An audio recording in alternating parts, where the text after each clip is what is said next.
It's the most wonderful time of the year. Kersfees, Christusfees, soos wat ek daarvan hou om dit te noem. Dit is die beste tyd van die jaar, maar weet jy wat? Elke dag moet 'n Kersfeesdag wees. Elke dag moet Christusfees wees, want ons vier hom. Ons vier sy geboorte. Maar saam met dit, hoekom sê ek, it's the most wonderful time of the year? Want hy's gebore, nie net om onder ons te kom woon nie, maar om ons te kom red. Hy het aarde toe gekom, tussen mense kom woon, sodat ons die ewige lewe kan verkry. Sodat ons vir ewig en ewig saam met hom kan wees. Kersfees is maar net die begin van die Kersverhaal, is maar net die begin van 'n nuwe seisoen in ons lewe. Die begin van vergifnis, van verlossing, die begin om te gaan leef as vrygemaakte. Want 'n koning is vir ons gebore. En omrede hy gebore is hy hier om vir ons te kom sterf aan die kruis, sodat ons kan lewe. Wat beteken dit vir jou en vir my?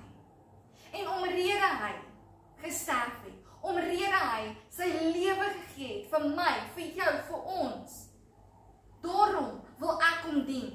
Hy het opgestaan, hy het opgevaar, hy gaan berei plek voor. Wat 'n vooruitsig. En omdat God my so lief gehad het, wil ek hom dien. Omdat hy vir my gebore is, vir my gesterf het, vir my opgestaan het, wil ek hom dien, wil ek hom prys, wil ek vir hom lewe. Omdat hy my gekies het, my geroep het, wil ek die Here dien met alles in my. Omdat Jesus gekom het, wil ek uit dankbaarheid vir hom en wat hy vir my gedoen het, gaan lewe, omdat ek ook lief is vir hom. Wat beteken Christusfees vir jou en my? Maak hierdie verhaal, hierdie boodskap vas in jou hart. Gaan leef dit elke dag. Want eendag gaan ons saam aan die bruilofstafel kan sit, saam met Jesus, saam met God die Vader, as gevolg van Kersdag, as gevolg van sy geboorte.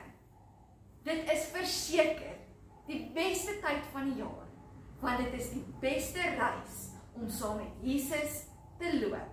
Geseënde Christusfees.